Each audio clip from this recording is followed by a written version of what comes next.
Bismillahirrahmanirrahim. Assalamualaikum warahmatullahi wabarakatuh.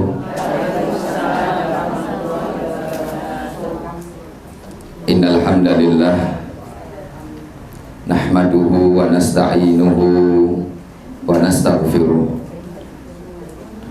wa na'udzu billahi min syururi anfusina wa min sayyiati a'malina. Man yahdihillahu fala mudilla lahu wa man yudlil fala hadiyalah. Asyhadu an la ilaha illallah wahdahu la syarika lah wa asyhadu anna Muhammadan abduhu wa rasuluhu wa safiyyuhu wa khaliluh. Salawatullahi wa salamuhu alaihi wa ala alihi wa ashabihi wa man tabi'ahum bi ihsanin ila yaumiddin wa sallama tasliman katsira. Qala Allah subhanahu wa ta'ala fi kitabihil karim, ya ayyuhalladzina amanu taqullaha haqqa tuqatih wa la tamutunna illa wa antum muslimun. Ya ayyuhan nasu taqu rabbakumul ladzi khalaqakum min nafsin wahidah wa khalaqa minha zawjaha wa batha minhuma rijalan katsiran wa nisaa'a. Wattaqullaha alladzi tasaaluna bihi wal arham innallaha kana 'alaikum raqiba. Ya ayyuhalladzina amanu taqullaha wa qulu qawlan sadida yuslih lakum a'malakum wa yaghfir lakum dhunubakum wa may yuti'illaha wa rasulahu faqad faza fawzan 'azima. Amma ba'du. Yang kami hormati Ustazah Wiwit Bakhir, semoga Allah subhanahu wa ta'ala memperbanyak orang semisal beliau. Yang kami hormati pula sesepuh Majelis Ta'lim Thalabul Izzah, yang semoga Allah subhanahu wa ta'ala memberikan kesehatan kepada beliau-beliau semuanya. Umurnya Thalabul Izzah Bunda Udi berarti Ustazah sama umur saya ya. Masih muda alhamdulillah. Amin ya Rabb. Kemudian yang kami hormati pula seluruh jamaah pengajian Thalabul Izzah dari berbagai macam hari, karena kalau tidak salah Thalabul Izzah ada hari apa ngeten ya Ustaz. Ada 4 kelompok. Alhamdulillah hari ini kumpul jadi satu. Semoga besok di padang mahsyar dan di surga kita juga dikumpulkan seperti ini. Amin ya rabbal alamin. Ibu-ibu yang saya hormati dan juga lupa belum saya sampaikan, yang saya hormati pula Mas yang menemani saya, karena kalau tidak ada Mas ini saya mungkin paling ganteng sendiri di sini. Tapi alhamdulillah ada rekan dari Batik TV yang semoga dengan apa yang beliau upayakan menjadi pemberat timbangan beliau kelak di hari kiamat. Ibu-ibu jamaah Thalabul Izzah yang semoga dirahmati oleh Allah Subhanahu wa Ta'ala. Pertama, tentu kita bersyukur kepada Allah Subhanahu wa Ta'ala. Tadi pagi kita mengucapkan Allahumma ma asbaha bi min ni'matin au bi ahadim min khalqika. Ya Allah, pagi hari ini ya Allah, nikmat yang saya rasakan atau nikmat yang dirasakan oleh semua makhlukmu, faminka wahdaka la syarika, semuanya dari Engkau ya Allah, murni, tidak ada campur tangan dari selainmu ya Allah. Allahumma bika asbahna wa bika amsayna wa bika nahya wa bika namutu wa ilaikan nusyur. Ya Allah, dengan nikmat-Mu kita bisa menghirup udara pagi hari ini. Dengan nikmat-Mu pula kita mungkin nanti bisa sampai di waktu sore. Dengan nikmat-Mu pula kita masih diberikan kesempatan untuk bisa hidup. Dan dengan izin dari-Mu nanti kita akan mati, dan kepada-Mu lah kita semua akan dibangkitkan dan dikembalikan. Semoga Allah Subhanahu wa Ta'ala menghidupkan kita di atas kalimat la ilaha illallah, dan nanti pada akhir episode kehidupan kita semua kita pun wafat di atas kalimat la ilaha illallah. Man kana akhiru kalamihi la ilaha illallah dakhalal.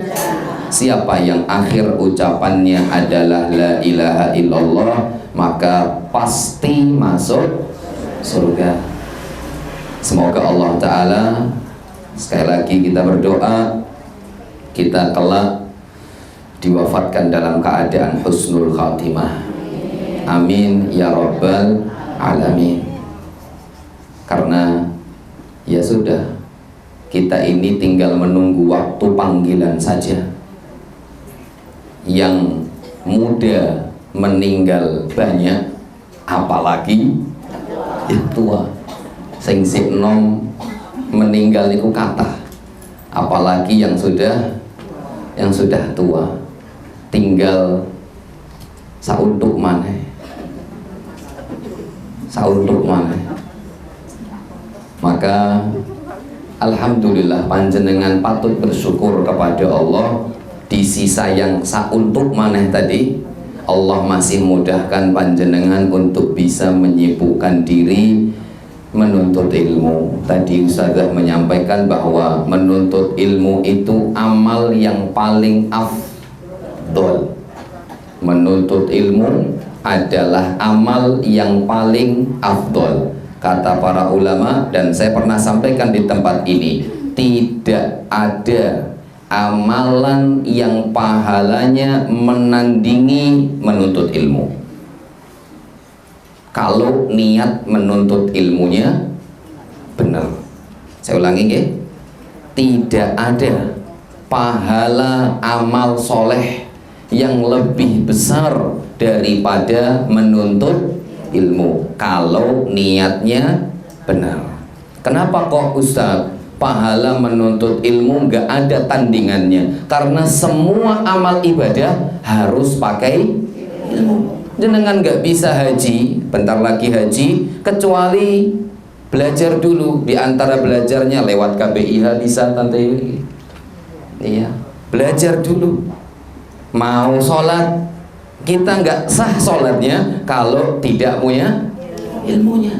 Mau apalagi jihad misalkan, itu juga tidak sah kalau tidak punya ilmunya. Semua amal soleh silahkan sebutkan, tidak ada satupun amal soleh yang dikerjakan diterima kecuali harus pakai ilmu. Karena ilmu adalah dasar, ilmu adalah pondasi, ilmu adalah asas diterimanya amal ibadah. Maka menuntut ilmu menjadi amalan yang paling besar pahalanya di sisi Allah. Dan pagi hari ini saya dan panjenengan dimudahkan oleh Allah Ta'ala untuk bisa menuntut ilmu. La in syakartum la azidannakum wa la in kafartum inna adzabi lasyadid. Kalau panjenengan itu bersyukur Bapak Ibu atau ibu-ibu, maka niscaya Allah Subhanahu wa taala akan tambah kenikmatan tersebut. Tapi kalau kufur, ya hati-hati, karena azab Allah itu sangat pedih. Yang kedua, sholawat beriring salam semoga selalu tercurah kepada junjungan kita semua Nabi Muhammad sallallahu alaihi wasallam. Apalagi sekarang hari Jumat, orang Pekalongan bilangnya jemuah. Iya, hari ini hari jemuah. Iya, hari Jumat. Jumat Kliwon apa nih? Bukan. Kayaknya Jumat Pon. Kayaknya. Hari Jumat. Nah.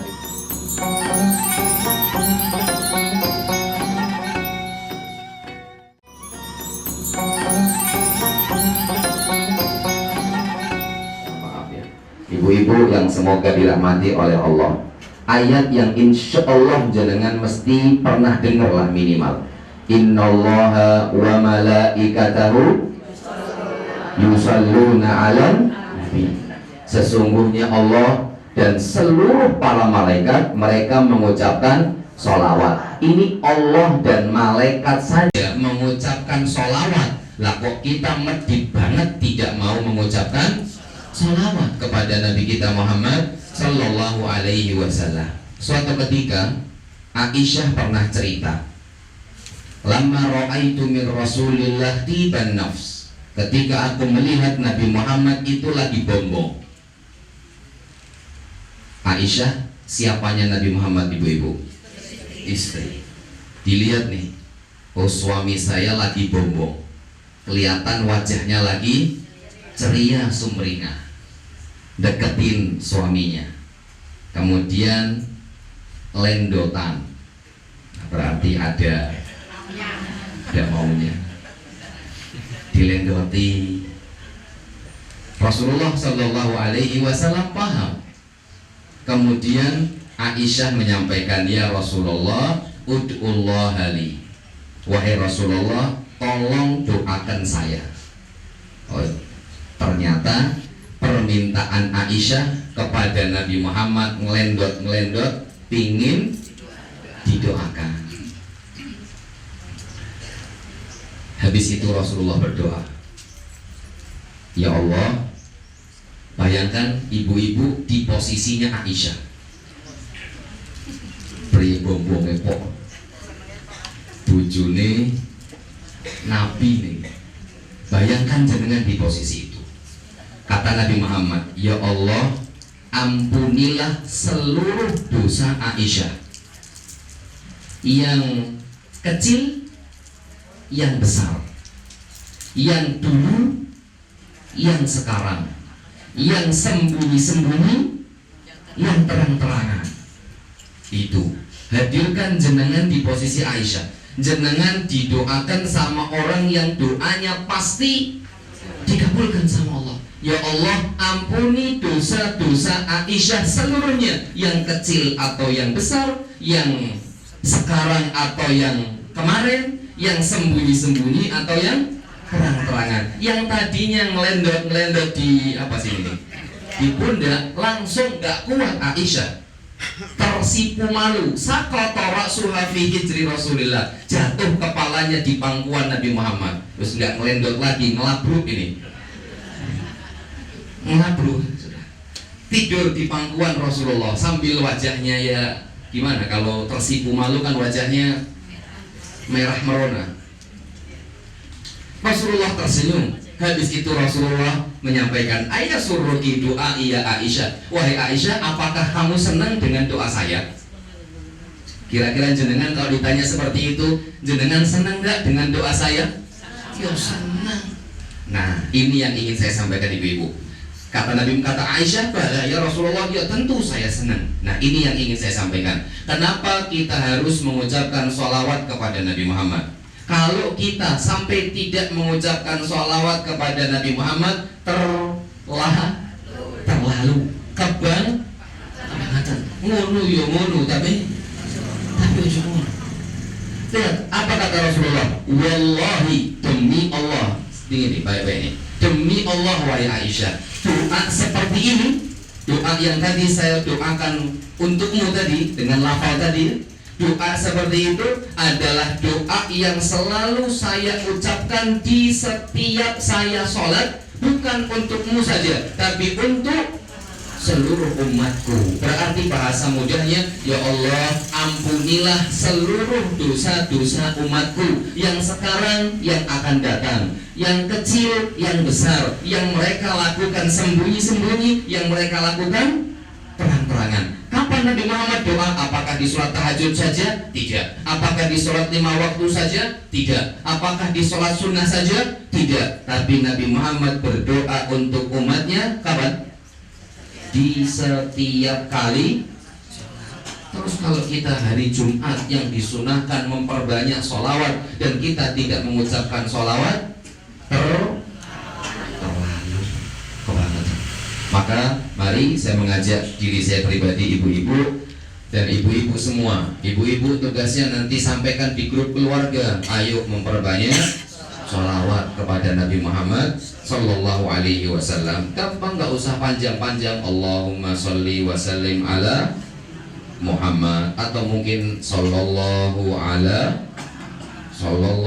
alaihi sambil bahasa nyanyi juga maksudnya sambil, iya itu kan mungkin akhirnya lebih semangat.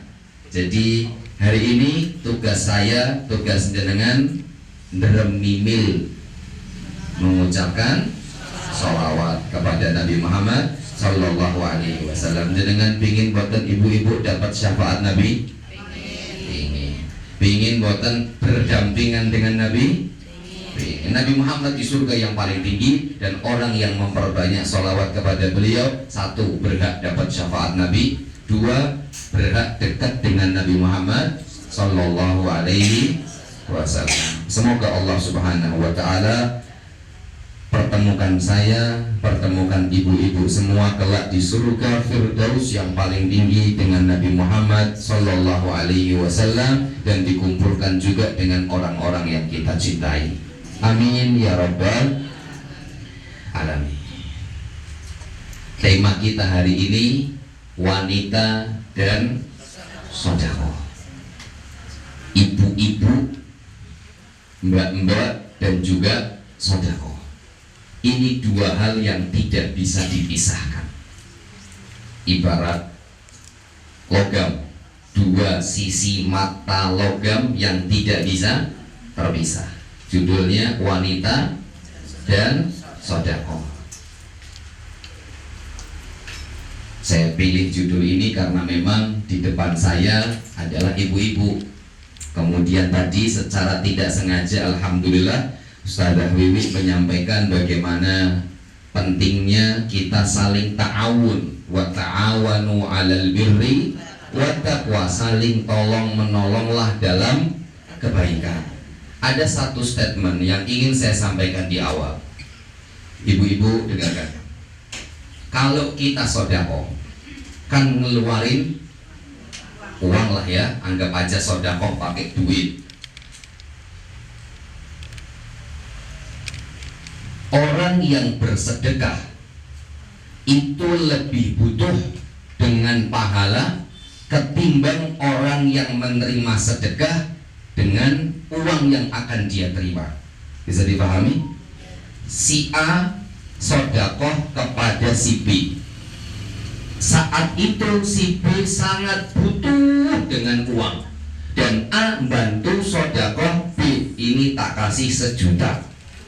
Gampangnya lah. Maka kata para ulama, sebenarnya kebutuhan A terhadap pahala sedekahnya itu lebih besar daripada kebutuhan B kepada uangnya.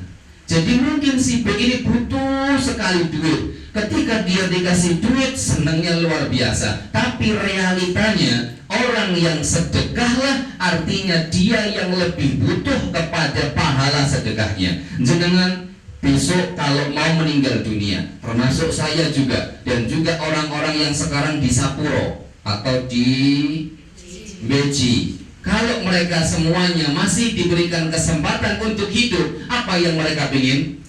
Sedekah. Kenapa saya sampaikan tadi orang yang sedekah itu lebih butuh kepada pahala sedekahnya ketimbang orang yang mendapatkan sedekah? Karena kalau dia mati, dia melihat semuanya. Yang tadinya surga hanya ayat saja, yang tadinya neraka hanya informasi saja. Ketika dia mati, baru dia melihat yang sebenarnya. Allah Ta'ala berfirman, Alhaakumut takatsur hatta zurtumul maqabir kalla sawfa ta'lamun thumma kalla sawfa ta'lamun kalla law ta'lamuna ilmal yaqin. Habis itu la tarawunnal thumma la tarawunnaha ainal yaqin. Langsung lihat itu. Makanya kata Nabi Muhammad, an-nasu niyam, manusia itu hakikatnya tidur. Kita ini tidur walaupun melek sekarang.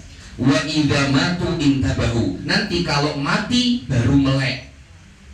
Nanti kalau mati baru sadar. Semuanya tinggal O dan O. Neraka ternyata ada. Surga ternyata api. Gak ada yang A. Semuanya ternyata azab kubur itu ada. Saat itu dia pengen balik. Pengen ngapain? Allah Ta'ala berfirman, kalau mau ditulis ya tidak apa-apa, surat Al-Munafiqun. Boleh dilihat nggak apa-apa, ayat 10. Sabun, buat pilih badi Mersani. Kalau enggak ya tidak apa-apa. Iya, wa anfiqu mimma razaqnakum min qabli ayyatiya ahadakumul maut.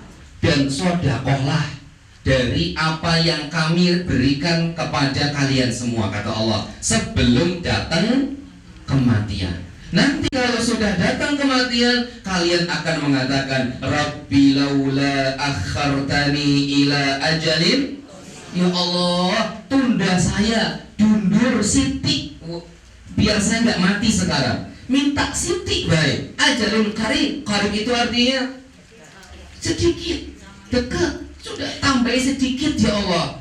Pingin apa? Fa'as-saddaqa wa akum minas sholihin. Oke, saya izin menulis ibu-ibu.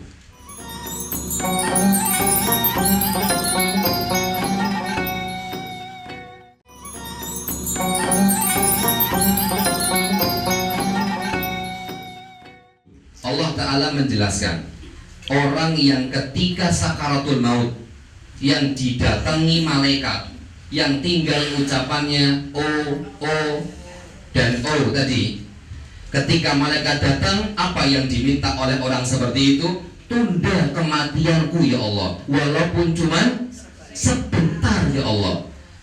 Sebentarnya pingin apa? Kita lihat. Sebentarnya ternyata pingin fa'as-saddaqa. Orang sedekah butuh berapa detik, Ibu? Nggak butuh lama. Butuhnya kekuatan, karena ngambil dari sini itu rekoso. Sudah keluar, ternyata yang keluar merah, nggak jadi, leboknya lagi. Ganti, sing lodok lecek sidik. Ya.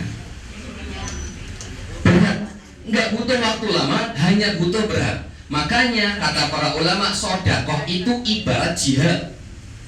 Berat, nggak mudah orang sodakoh. Orang yang bicara seperti ini juga nggak mudah untuk sedekah. Berat. Fa'as-saddaqa wa akum minas sholihin. Saya pingin sedekah ya Allah agar saya menjadi orang soleh. Di sini pelajarannya ibu-ibu, satu, orang yang mati dia pingin hidup lagi agar bisa. Kenapa kok sedekah? Padahal amal kan banyak. Sholat ada, puasa ada, apa lagi? Umroh, kesuwen Ustaz. Ini bukan minta waktu sebentar, itu minta waktu lama. Banyak amal-amal soleh yang mungkin sebentar dilakukan banyak. Tapi orang yang telah meninggal dunia, Allah sampaikan, saya pingin apa tadi? Sedekah, agar saya menjadi orang soleh. Maka pelajaran yang kedua, sodakoh itu bukti iman seseorang.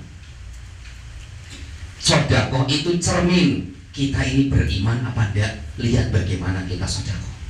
Makanya Nabi Muhammad dalam hadis yang sahih, beliau bersabda, as-sadaqatu burhan. Sodakoh itu bukti. Apakah kita ini benar-benar beriman? Apakah kita ini benar-benar seorang yang soleh, orang yang muslim? Nah, bukti diantaranya adalah sodakoh.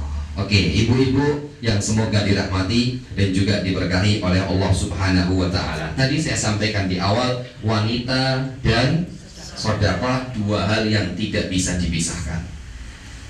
Sebuah hadis ketika Nabi Muhammad Sallallahu Alaihi Wasallam selesai sholat Idul Fitri, beliau khutbah.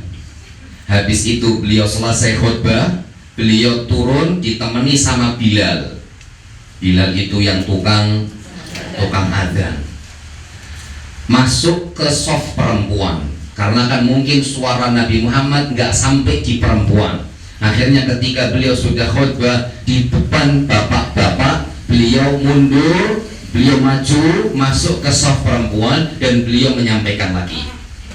Apa yang beliau sampaikan? Lihat ini, kata Nabi Muhammad Shallallahu Alaihi Wasallam, tasaddaqna fa inna aktsarakunna hatabu jahannam. Beliau bicara di depan siapa tadi? Ibu-ibu.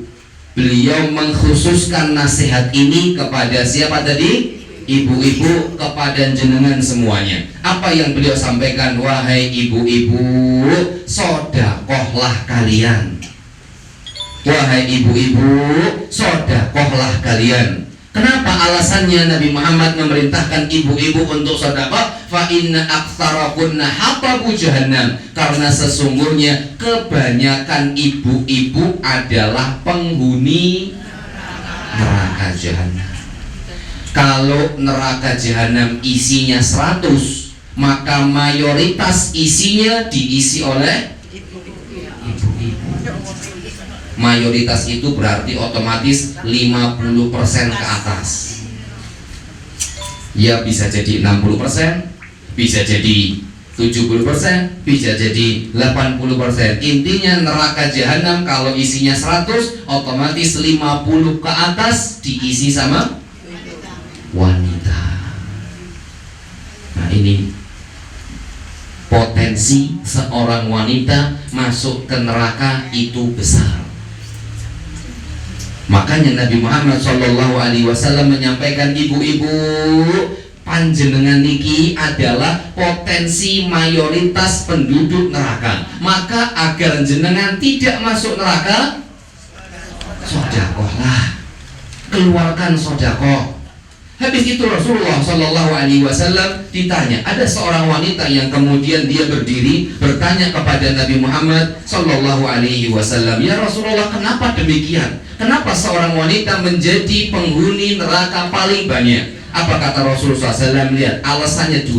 Kenapa ibu-ibu potensi menjadi penghuni neraka paling banyak? Alasannya 2. Li'anna kunna tukthirna syakat wa takfurnal ashir. Karena ibu-ibu itu seringnya ngeluh, banyak ngeluh. Apalagi sekarang ada media sosial, ngeluhnya pakai status. Aduh, hari ini boyokku pegel, kok pijar di status. Satu, banyak ngeluh. Yang kedua, wa takfurnal ashir. Naudzubillah, insyaallah di depan saya nggak ada yang seperti ini. Wa takfurnal ashir. Yang kedua, sering mengingkari kebaikan suami. Lihat, yang bilang bukan saya ini, Bu. Yang bilang Nabi Muhammad SAW. Lihat ini kata Nabi Muhammad SAW, beliau kan pernah Isra Mi'raj niku. Ketika Isra Mi'raj Nabi Muhammad masuk surga. Ketika Isra Mi'raj Nabi Muhammad juga masuk neraka. Ternyata di dalam neraka Nabi Muhammad melihat uritun nar fa idza aktsaru ahlihan nisa. Aku pernah melihat neraka dan ternyata isinya neraka dipenuhi dengan ibu-ibu, mbak-mbak. Yakfurna, mereka ini sering kufur. Ditanya, ya Rasulullah, kenapa kufur? Apakah yang dimaksud kufur kepada Allah Ta'ala? Apa kata Rasulullah? La yakfurnal ashir. Tidak, kalian ini sering lupa kebaikan suami panjenengan. Lihat kata Nabi Muhammad, lau ahsanta ila ihdahunna dahr thumma ra'at minka syai'an qalat ma ra'aitu minka khairan qad. Kalau kamu, ini kata Nabi Muhammad nih, kalau kamu mas-mas, bapak-bapak, suami-suami berbuat baik kepada istrimu sepanjang waktu, satu salah, ini kok ketawa semua ya. Ma ra'aitu minka khairan qad. Aku rawat tahu lo sampean apik karo aku mas, sampean lah sayang karo aku mas, belekin bae aku neng. Padahal Pak Jajan dijajake, tuku kelambi dibukoke, emas yo elonan, emas bojone piyambak emas kelonan abrak-abrak mas. Kadang kelambi yo dikumbahke karo bojone. Habis itu ternyata suaminya lupa bawa makanan. Wah, kok kuwi saiki mas wis ora sayang karo aku. Yo. Lihat ini kata Nabi Muhammad SAW. Ini yang menyebabkan seorang perempuan masuk neraka. Kayak gitu toh, tapi ternyata karena suami ini di luar panasan, lelah, mungkin di luar dicaci sama orang, dihina sama orang, biar bisa dapat duit, balik ke rumah, habis itu ditutup lawangnya. Sedih. Makanya Nabi Muhammad SAW menyampaikan, kalau seandainya ada dan dibolehkan seseorang sujud kepada manusia, saya perintahkan istri untuk sujud sama suami. Cuma kan sujud itu tidak boleh kecuali kepada Allah Subhanahu wa Ta'ala. Tapi kalau ada dan kalau boleh, saya perintahkan ibu-ibu ini sujud sama suaminya, karena saking besarnya hak seorang suami. Ibu-ibu yang semoga dirahmati oleh Allah, jenengan, saya sampaikan demikian juga ada pelajaran penting. Jenengan adalah seorang ibu yang punya mungkin anak perempuan, maka ketika jenengan nikahkan anak perempuan jenengan kepada seorang laki-laki, tanggung jawab anak perempuan jenengan kepada jenengan menjadi nomor 2. Tanggung jawab terbesar putri jenengan kepada suaminya. Jenengan harus rela dan legowo kalau suaminya bilang sama putri jenengan, udah nggak usah kesana dulu, kiye ngomai se kotor resii. Jenengan kudu siap legowo. Nah, karena memang suaminya nyuruh seperti itu, ya sudah. Karena akhirnya yang seperti ini nggak legowo, mertua sama mantu tukaran. Lah makanya sebelum tukaran pilih mantu sing soleh. Ibu-ibu yang semoga dirahmati oleh Allah, karena perempuan punya potensi besar untuk masuk neraka, maka Nabi Muhammad SAW menyampaikan, sodakohlah kalian. Ketika ada seorang wanita ketika mendengar seperti ini, dia langsung pulang. Atau sebelum itu, nanti habis ini saya ceritakan, ketika Nabi Muhammad menyampaikan, wahai para wanita, di khutbah Id, setelah khutbah Id, beliau ketemu ke saf perempuan, wahai wanita, wahai ibu-ibu, sodakohlah panjenengan, karena saya melihat panjenengan ini adalah penduduk neraka yang paling banyak, karena kalian sering ngeluh dan karena kalian sering lupa dengan kebaikan suami.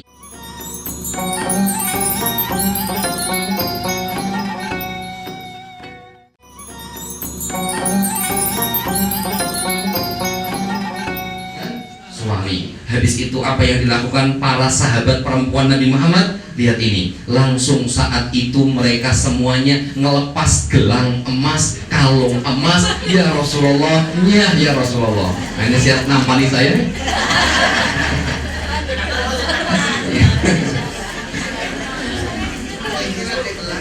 Kalau kita kondisi nggak usah gelang, kadang makanan pe eman-eman kenonggo ngisuk dinget kenonggo ngisuk leboknya kok kasih mas dik lagi dik orang bakal kepangan orang lagi dinget enak ngisuk ngisuk sarapan teh hangat karo roti enak terus leboknya kulkas mau ngisuk gampang leboknya microwave kan hangat mana leboknya kulkas seminggu jamu dulu buatnya mengatakan kulkas itu menjadikan orang pelit. Nah ya Rabbi, betul diingat mana kulkas itu panganan, itu makanan, apalagi yang trilong-trilong tambahan milih kelambi bagi si api kenonggo manten simpen lagi rasido bagi payete api rasido lebok ke mana oh kiye cocok sama kudung yang itu ora sido lebok ke mana yang keluar sing wis bolong persis karena saya cerita istri saya ya, langsung lihat ini semangat para sahabat Nabi Muhammad SAW ngelihat seperti itu langsung ya Rasulullah ini harta saya ini gelang saya ini kanting-kanting saya berikan ya Rasulullah yang penting saya tidak masuk neraka. Makanya beda iman kita dengan iman para sahabat Nabi Muhammad Sallallahu Alaihi Wasallam. Habis itu ada seorang perempuan yang mungkin dia nggak pakai gelang, dia nggak bawa perhiasan yang bisa langsung dia sedekahkan kepada Nabi Muhammad Sallallahu Alaihi Wasallam. Akhirnya dia pulang, bilang sama suaminya, Mas, ini kata Nabi Muhammad, kita ini para perempuan diminta untuk banyak sedekah. Maka saya mau sedekah, siapa ya Mas? Kata suaminya Abdullah ibnu Mas'ud. Dengan pernah dengar mungkin nama itu Abdullah ibnu Mas'ud. Suaminya namanya Abdullah ibnu Mas'ud. Perempuan tadi istrinya namanya Zainab. Mas, tadi Nabi Muhammad bilang seperti ini Mas. Saya ingin sodako, tapi siapa ya Mas yang cocok untuk saya berikan sodako? Apa kata suaminya? Yo buat saya aja, wong suamimu ini miskin. Ndilalah ibu, ndilalah suaminya tidak lebih kaya daripada istrinya. Kan kaidahnya duit suami di dalamnya ada hak untuk istri, tapi duit istri tidak ada hak untuk suami. Bahasa wekmu, wekmu, ya ada benarnya. Yes, alhamdulillah. Ono sing belok. Wekmu Mas, itu juga. Tapi nek wekku, ya wekku. Tapi yo enggak semuanya. Maksudnya ada haknya. Kalau wekku kan berarti kayaknya wekmu kabeh aku. Tapi yang penting ada hak.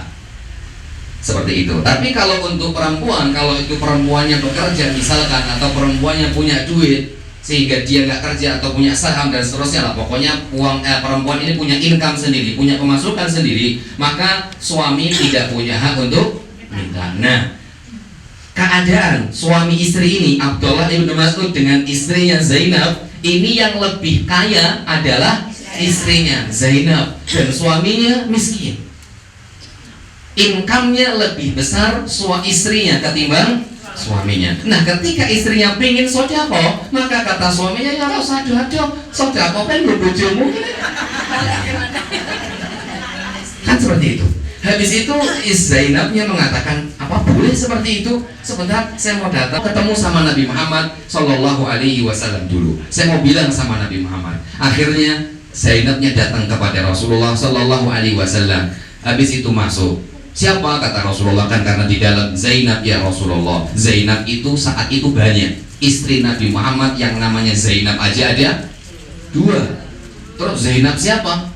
Ayyatu Zanani. Zainab siapa yang pengen ketemu sama saya nih? Zainab imra'atu ibni Mas'ud. Zainab istrinya Abdullah ibnu Mas'ud. Oh ya silakan, monggo. Ada apa wahai Zainab? Habis itu Zainab cerita, ya Rasulullah, jenengan kalau wau ngendiko kalau kita semua perempuan untuk disuruh untuk sodako, tapi saya bingung mau ngasih sodako sama siapa. Saya musyawarah sama suami, kata suami, ya sudah nggak usah dikasihkan ke orang lain, kasihkan saja sama suamimu sendiri, anakmu sendiri. Maka boleh tidak ya Rasulullah seperti itu? Apa kata Rasulullah SAW? Sodako Abdullah ibnu Mas'ud. Betul yang disampaikan Abdullah ibnu Mas'ud. Dan kamu dapat 2 pahala. Pahala sodako dan pahala apa namanya?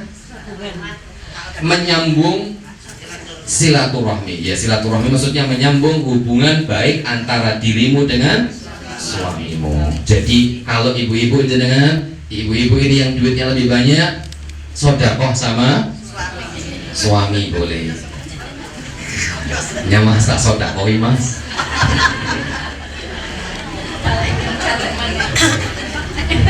Habis itu akhir bulannya dik, nafkahnya dik.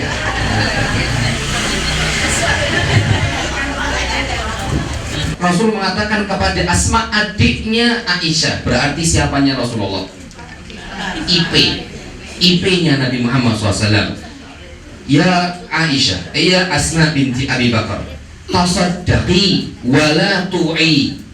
Sodakohlah, jangan hitung-hitungan.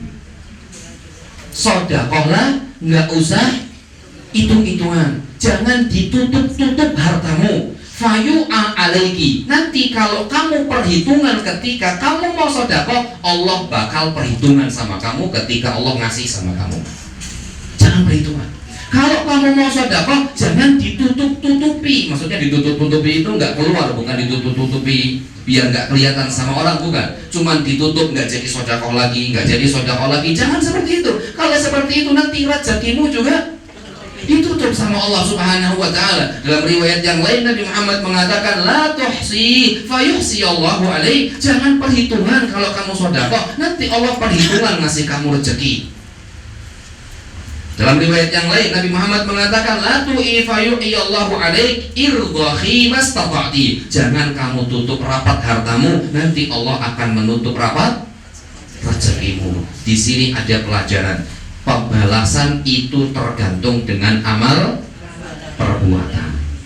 Kalau kita blobok, Allah juga blobok. 1-2 orang yang kita lihat, dan saya yakin jenengan punya contoh di depan panjenengan piyambak. Oh iya, kayak wonge blobok, pantes rezekine akeh. Oh iya, kayak wonge luar biasa, nek karo fulan misalkan, pantes rezekinya barokah. Dan seterusnya. Ibu-ibu yang semoga dirahmati dan juga diberkahi pada Allah, kalau niat mau ngasih, ambil, keluarkan. Ya, Allah Ta'ala berfirman dalam surat Al-Insan, mau ditulis juga tidak apa-apa, ayat yang ke 8 dan 9. 8 dan 9. Wa yut'imuna at-ta'ama 'ala hubbihi miskinan wa yatiman wa asir. Lihat, orang baik kata Allah Ta'ala, karakter orang yang beriman, dan ini berat, ngasih sesuatu yang dia masih pingin, masih dia sukai. Ngasih barang yang tidak disukai itu gampang, semua orang mampu. Tapi kalau ngasih barang yang masih dia sukai, ini top. Aisyah, di rumah Aisyah tinggal punya saler kurma. Bayangkan, rumah Nabi Muhammad sama Aisyah tidak punya makanan apa-apa kecuali tinggal saler. Apa ini?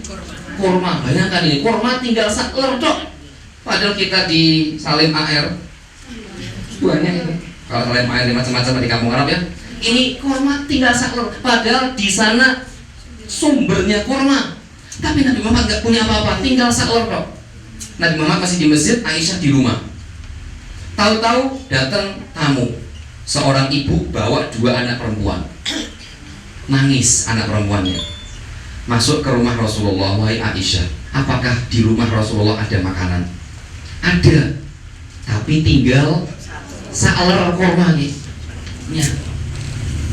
Kalau punya 10 kurma dikasih 1 enteng. Tapi kalau punya mungungan kurma itu juga dikasih, itu yang berat. Di sini ini banyak bisikan, engkau aku mangane priye yo. Engkau nek Nabi Muhammad bali Pak njaluk panganan, ora panganan priye yo. Dan seterusnya. Ya, apa yang dilakukan Aisyah? Ini monggo, 1 kurma silahkan diambil. Ibunya diambil, dan karena anaknya nangis, ibunya bejane nggak makan. Kurmanya dibagi 2, kasih 1, kasih 1, dimakan cuman separuh kurma. Habis itu wajahnya tersenyum kembali. Rasulullah pulang, wahai Aisyah, ada makanan enggak? Tadi ada ya Rasulullah, cuma 1 kurma. Sekarang sudah tidak ada, karena tadi saya melihat seperti ini, saya kasihkan. Lihat ini, orang yang istimewa di hadapan Allah bukan orang yang ngasih sesuatu yang dia sudah tidak karep. Tapi orang yang istimewa adalah orang yang ngasih sesuatu dalam keadaan dia sedang pingin, sedang senang. Ketika ngasih, lanjutannya, innama nut'imukum liwajhillah la nuridu minkum jazaan wala syukura. Dia ngasih makanan yang dia lagi senang. Ketika dia ngasih, dia nggak minta balasan dan tidak minta untuk diucapkan terima kasih. Kadang kita kan seperti itu, masih aku rapat jaluk dibales Ustaz. Ngerti mungkin dia nggak bisa balas, tapi ya mbok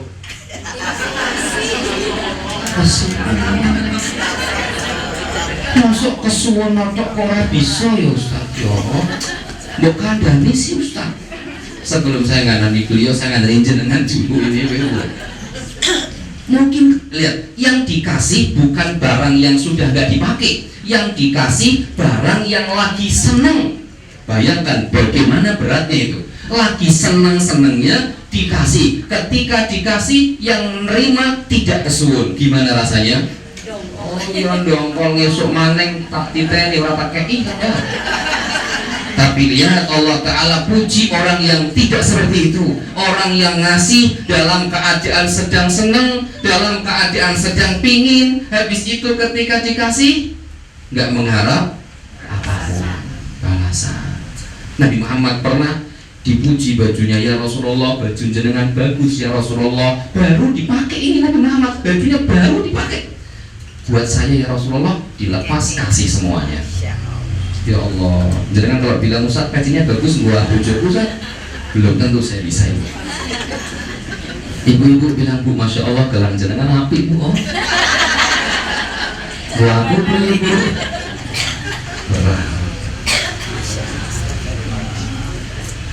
Oke, ibu-ibu yang semoga dirahmati oleh Allah. Nabi Muhammad mengatakan, ittaqun nar walau bisyikki tamrah. Jaga dirimu sendiri dari api neraka walaupun dengan sebutir kurma. Saya ingin sampaikan, Nabi Muhammad ketika menyampaikan bertakwalah kepada Allah dan takutlah dari api neraka, bebaskan dirimu dari api neraka walaupun dengan sebutir kurma, bukan berarti kita kemudian kalau sodakoh ya sudah apa-apa, sing penting kurma po'o, siti po'o, serapopo. Bukan seperti itu. Nabi Muhammad menyampaikan demikian ketika kita sudah tidak punya apa-apa dan punya paling segelintir butir kurma, dan itu yang bisa kita sodakohkan dengan itu. Kalau kita punya lebih dari itu, ya disunahkan untuk kita keluarkan lebih dari itu. Saya terakhir, bapak saya dulu pernah bilang, ayah saya rahimahullah ta'ala, beliau menyampaikan, di dalam duitmu Meka itu ada hak orang lain.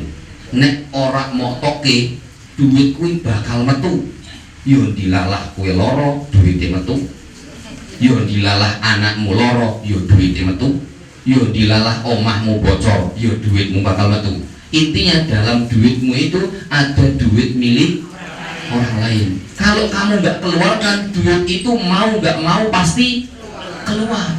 Tapi karena keluarnya anak sakit, keluarnya istri sakit, keluarnya dilalah ban motor bocor, maka keluarkan sebelum itu semuanya terjadi. Kalau kamu keluarkan untuk orang lain, kamu dapat pahala dan kamu juga terhindar dari berbagai macam musibah. Oke ibu-ibu yang semoga dirahmati oleh Allah, poin terakhir dari terakhir, kalau jenengan dikasih, yang punya masih punya suami, yang jenengan masih dikasih bulanan sama suami, dan panjenengan sudah tahu watak suami itu enak, nggak perhitungan, maka saat itu jenengan boleh menyisihkan uang bulanan suami untuk disedekahkan. Tapi kalau suami tipikalnya perhitungan, lah duit ini sik piro, kok wis entek dan seterusnya, maka saat itu wajib untuk minta izin. Kalau jenengan tidak minta izin dengan model suami seperti itu, walaupun untuk sedekah, jenengan tidak dapat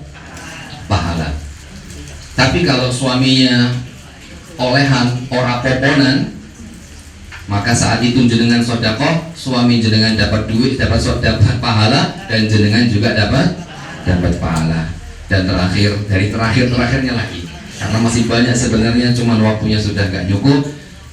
Rasulullah SAW menyampaikan sab'atun yudhilluhumullahu fi dhillihi yawma la dhilla illa dhilluh. Ada 7 golongan yang akan dinaungi oleh Allah, yang saat itu kelak di hari kiamat tidak ada naungan kecuali naungan dari Allah Subhanahu wa ta'ala. Di antara 7 itu adalah orang yang sedekah dengan tangan kanan dan tangan kirinya tidak tahu. Ada seorang laki-laki, saat itu dia sedang sholat malam. Dia bareng sama teman-temannya tidur bersama. Saat teman-temannya sudah tidur, dia berdiri sholat malam. Ini kisah luar biasa. Habis itu ketika ada pergerakan dari teman-temannya mau bangun, langsung dia tidur. Tidak mau dikelihatan. Ketika dia pura-pura tidur, teman-temannya pada bilang, "Walah, bocah turunan, orang tahu sholat, bengi dan seterusnya." Tapi dia tetap tenang tidur, nggak ngurusi ucapan orang lain. Kita nggak peduli dengan pujian dan celaan orang lain. Lakukan, keluarkan duit. Kalau bisa suami kita, anak kita tidak tahu kalau model suaminya seperti tadi. Tapi kalau model suaminya harus memang izin, maka harus izin. Tapi kalau sudah nggak punya suami, sudah status WA nggak perlu tahu kalau jenengan sedekah. Teman-teman jenengan nggak perlu tahu kalau jenengan sedekah. Berbagai macam musibah berat akan hilang dengan sedekah yang sembunyi-sembunyi. Kata Nabi Muhammad SAW, berbagai macam musibah berat akan hilang dan akan dijauhkan dari orang yang kalau sedekah tidak ingin diketahui oleh orang. Wallahu ta'ala alam bisawab. Itu mungkin yang bisa saya sampaikan, kurang lebihnya mohon maaf. Masih banyak sebenarnya ibu-ibu, cuman waktunya pendek. Insya Allah kita lanjutkan dengan wanita, berbagai macam contoh yang lain pada pertemuan-pertemuan yang akan datang. Lagi ibu-ibu, saya minta maaf apabila ada tutur kata saya yang kurang berkenan. Mohon kiranya dibukakan pintu maaf yang sebesar-besarnya. Wassallallahu ala nabiyina Muhammad wa ala alihi wa sahbihi wa baraka wa sallam. Walhamdulillahi rabbil alamin.